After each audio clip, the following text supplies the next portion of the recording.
Hi, this is Subramaniam Shankaran from IEEE, the lead for cybersecurity business continuity training and consulting. Now, social engineering attacks. Okay, this is something that we actually need to focus a lot because social engineering attack target the humans. Now, if it's going to be any of the technical attacks, then the company's IT team and the security team will be responsible for it. But the social engineering attack, nowadays, it becomes everybody's responsibility. There's the beautiful way of saying the security is not complete without you. In fact, they mean the alphabet U, but you as in you. Okay. To prevent the social engineering attack, the best of the defenses that we can actually use is to educate the users, or educate the employees, or educate the public on what the social engineering attack is. Because it's going to impact everyone in the world, whosoever has got the money or something valuable. Okay, I'm not even speaking about the IT. The social engineering attack is to the cheat the human beings, and they can also run away with the cash.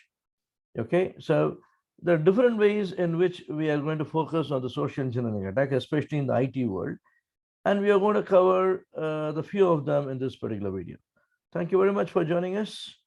And the references, most of the information that I have taken for this slide is from the SSL Store as an organization. SSLstore.com is the website, and the Carnegie Mellon University, and thanks to them. What is social engineering? Okay, the definition from CMU.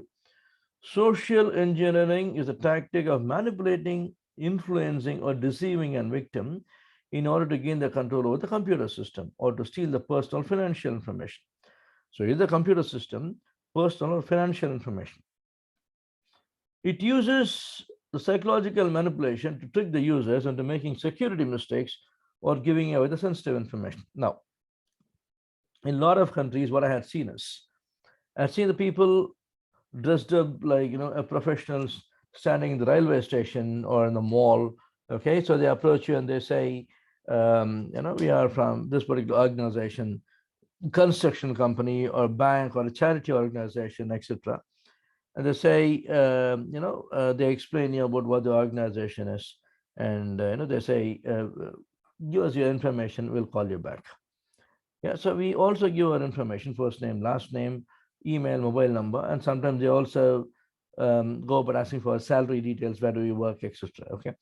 Now it all depends upon who's asking whom. Okay.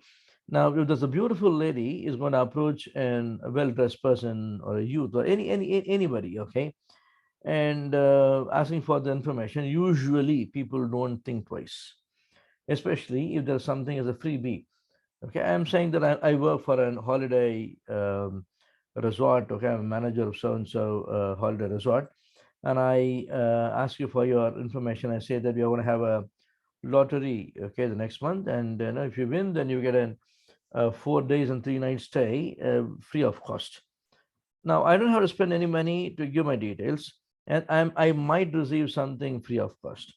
So usually what is there in the public mind is, okay, and they're just, I'm not shelling a single penny or a pound from my pocket, okay, but I might receive a gift worth of a resort stay for 4 days and 3 nights, okay.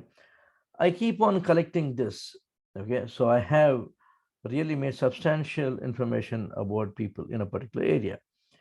Okay, so I can actually use their email to launch an email campaign, use the mobile numbers to send them an link, make them click on a particular link and take them to a website, sell them something.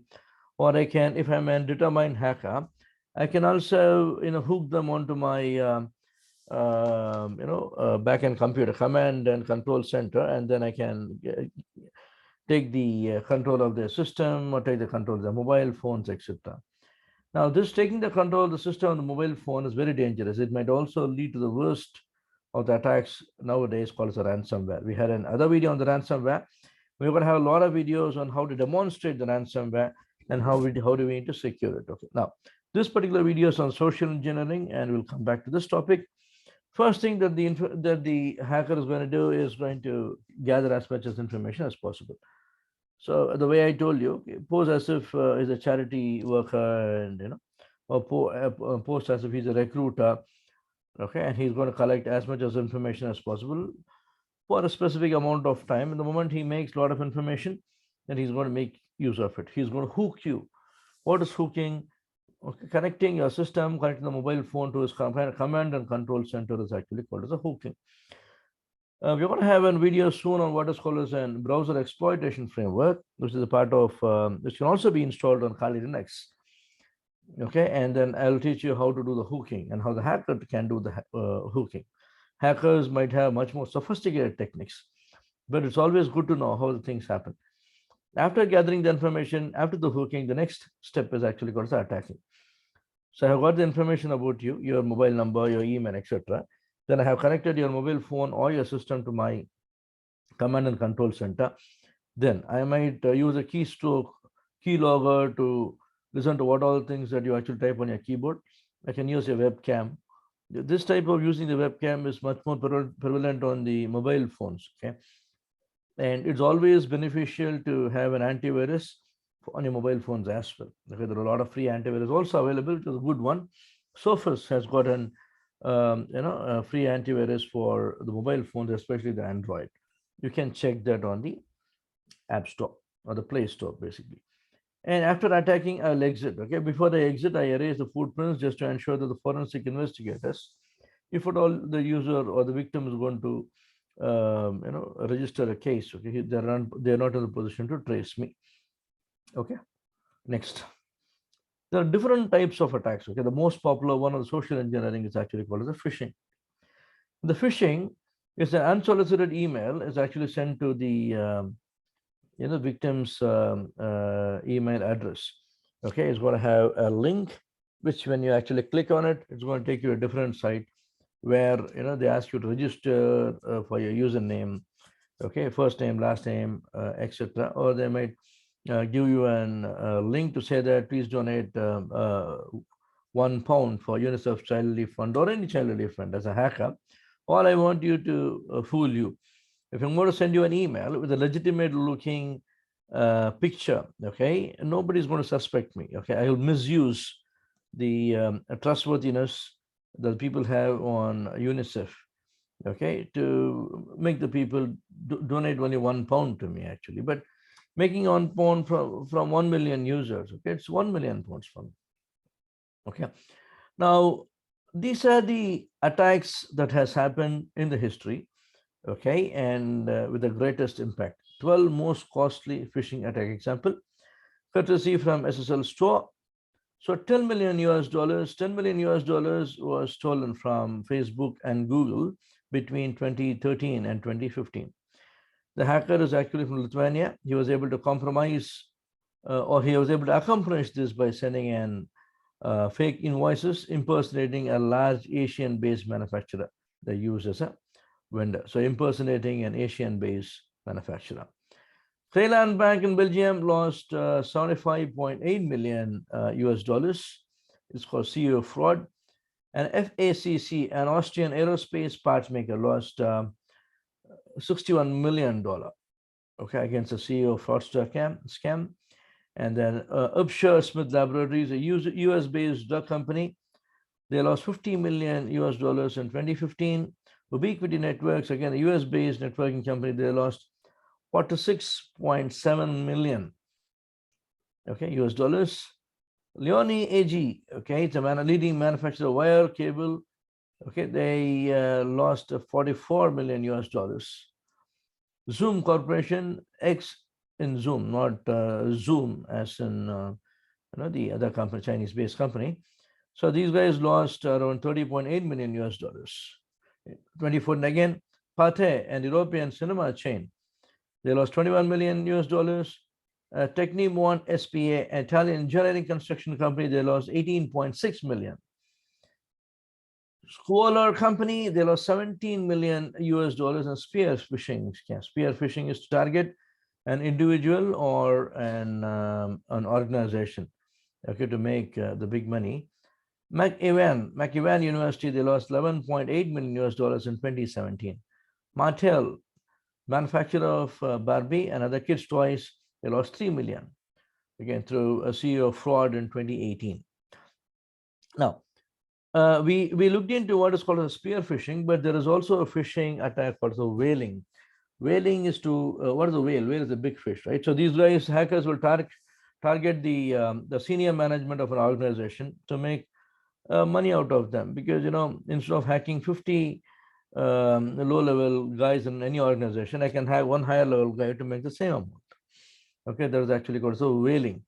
Now, what are the defenses for the phishing attack? Okay, transaction limit. Okay, from the user's perspective, if there's a transaction limit, for example, if 2,000 pounds is the limit for transfer of funds from an individual account to any other account per day, then even if there is going to be an phishing attack, an individual will not lose more than 2,000 pounds. Okay, now 2,000 pounds itself is a very big amount, but again, the transaction limit can also be set by the users.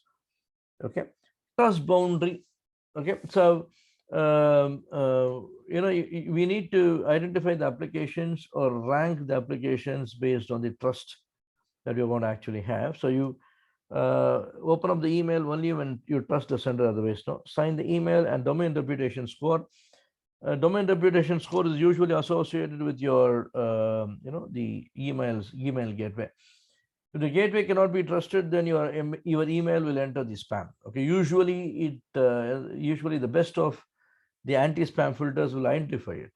Okay, it will move the phishing emails to the spam. And Netcraft is an UK company which is specialized in anti-phishing measures. What is a baiting? Baiting, okay, is a social engineering attack where the scammer uses false promises to lure the victims. Okay, now what I can actually do is I can have an DVD drive, okay, DVD on a table with a very attractive name in it. Okay, let's say on a football player or like any actress name in it.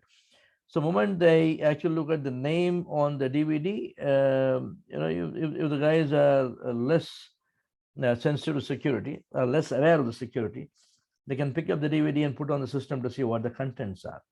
Okay, this is actually called the baiting. Baiting as in phishing. So phishing and the baiting is a deadly combination for the social engineering attack. Okay, the other way is I can have any malware infected media, or I can baiting can also be done by using an email. Okay, as an attachment. Phishing is a link and baiting is an attachment. Excellent job opportunities in, let's say, Dubai. 70,000 dirhams a month salary, and there's an apartment for the family in the Jumeirah Lake Tavis, and 6 times to your home country and back with the family the cost is borne by the customer or your organization. Insurance for the complete family, and blah blah blah blah blah. We want to have a PDF as an excellent job opportunities in Dubai, and this attachment could contain a malware, and it might infect your system. Now, anti-malware on all the systems is the best defense for your baiting. And then update your signatures regularly and have a dashboard. If n is going to be today's date, n-1, n-2, n-3, it's going to be how many systems are on signature definition, that is today's and yesterday's and 2 days old, 3 days old, etc. Today and yesterday is actually okay, but anything more than 1 day is going to be a risk for you. Okay, ensure that all the endpoints are at up-to-date antivirus definition. None of the endpoints, including the server, must have the privilege account by default. If you're going to have a privilege account removed from the workstation, and if you're going to have it on a server, use the privilege account manager. At any point of time, it should not be available. Okay, user awareness training, educate the users on how the emails will look, and there are organizations that are very specialized in this education, security awareness for the employees. For the IT team, there should be a seriousness training. Okay, so you should the security team should explain them. Okay, not to have the admin access all the time. Okay, so educate them and make them understand the importance of the PAM tool. No open external media ports on all systems, USBs, DVDs, CDs, etc. the floppy disks. So the installation of most of the applications, including the operating system, happened to the floppy disks in the 90s. So none of the external media should be allowed for usage. Next is tailgating. This is more the physical security. In fact, on the network security also, we use a term called piggybacking. If you're going to use somebody else's Wi-Fi, we call that a piggybacking attack. Now, coming on to this physical security, an unauthorized person manipulates and enters the premises, so he might follow an authorized person to get inside. Now, this has happened many times. For example, I might pose myself as an pizza company delivery boy. I might hold boxes in my hands, and when somebody gets out as a gesture, so they open the door wide for me for me to get in. Okay, I might get inside, and I'm a hacker. Okay, I can actually do a dumpster diving and come out. So tailgating is the attacker is impersonating a delivery worker or custodian worker and entering inside. Defense default to deny gates and doors should not be opened by default. Okay, and if there are employees standing there, you should empower them to ask them, educate them to ask them questions or question the users who try to enter the facility without an ID card. Okay, defense in depth, layered protection. So multiple layers of security, even physically, technically, etc., to ensure that the intruders doesn't get inside. Separate visitors, guests, and visitors must not be allowed to enter the premises without an escort. Okay, an employee should escort them at any point of time, and service delivery point should be separate. Okay, for example, if I'm a courier boy, you need not allow me the same way how the where the visitors or the employees enter. I should be in a position to enter. I should be made to enter to a different gate or a different door so that you can check my identities. You can have man trap, look at my identity, and if you're satisfied, then you can let me in. Scareware is to scare the customer or scare the users. Okay, sometimes you open a web page on your mobile phone, the web page will suddenly say, your system is infected with the virus, so install this antivirus, and they will recommend you a product. So the product they actually recommend is the culprit. Okay, so this is actually called as a scareware. It's always better to have an antivirus. I have an antivirus called K7. It's an Indian company on my laptop. Okay, so one of the best thing I'm happy with it. And on the mobile phone, I have an Android, so I use Surface, like a mobile intercept. It's a free one. Okay, it's a beautiful one. Because I also teach people on how to create an APK using MS Venom on Kali Next. Okay, and teach them how to hack the mobile phone for the demonstration purpose. And I have seen this Surface mobile intercept is in a position to identify the malware, even though what I have created, and warn me and automatically disable that. Public awareness, educate people on what to use, what not to use, and whether to get scared or not to get scared, and what do you mean by a scareware, etc., so that they're alert. So as I told you, anti-malware on the PCs, tablets, mobile phone will help you to prevent an attack from the scareware. What is the dumpster diving? Okay, the scammer, okay, will search for the sensitive information in the garbage. Fortunately or unfortunately, not even the IT professionals are allowed to enter all the room, okay, within your organization, but the housekeeping guys and the physical security guys, they are actually allowed to enter the facility and to all the room, okay, so that they can make a search. They're actually doing a very good job, but the only practice the user has to do is not to just put the paper in the on the garbage directly or a bin directly. Use a shredder to shred it off, so that we can don't print out. Let's go green first of all. If at all there's a requirement to print, you print it. You actually secure it to the drawer. If you want to dispose it off, you dispose it off. Use a shredder to dispose it off. This way, we can secure ourselves from what is called a dumpster diving. So, user awareness session on how to use the printed papers. Quid pro quo involves a criminal requesting the exchange of some type of information. Supposedly, I have a million pound with me. I might approach a very popular bank in the UK, and then I can say that I'll pay you 10,000 pounds, or 20,000 pounds, or 30,000 pounds, etc. And say that, can you please reveal all the credit card details of your employees to me, or the customers to me. It's in a very the laws are strict, and most of the popular banks have got enough of controls to ensure that this information will never get leaked. But there are ways. Okay, there might be some way if we overlook. Okay, so we should never give a provision for this attack to happen. Okay, there might be people who, for the want of money, they might share this information. Okay, so how do we actually secure ourselves against quid pro quo? User awareness training, strict disciplinary action for the employees working for the organization. Strict country laws need to know. You will give an access to the employee only to the extent possible, only for the information that he need to know based on his job role. And default to deny. Do not give access to anybody by default. Okay, but nobody will have an access. So in case you need an access, then you have to create a service request and get approval. Then what we have to do it. Principles of least privileges. The users will have access just to do their operations, not more and not less. Defense in depth, again, layers of security. And classic example is if you watch my internet banking, if you go to my internet banking, go to www.bank.com. For the publicly classified information that is being displayed on the bank itself, I don't need to put in my user ID and password. The moment I want to look at my account information, then I need to put in the user ID and password. So from the publicly classified information, it changes to a confidential information. And if you want to make a payment or transfer the fund, then the OTP is sent to my registered mobile number. Then the transaction is actually completing. So trust boundary changes from confidential to critical. So defense in depth will always ensure that, okay, so you will have multiple layers of security depending upon what you actually do.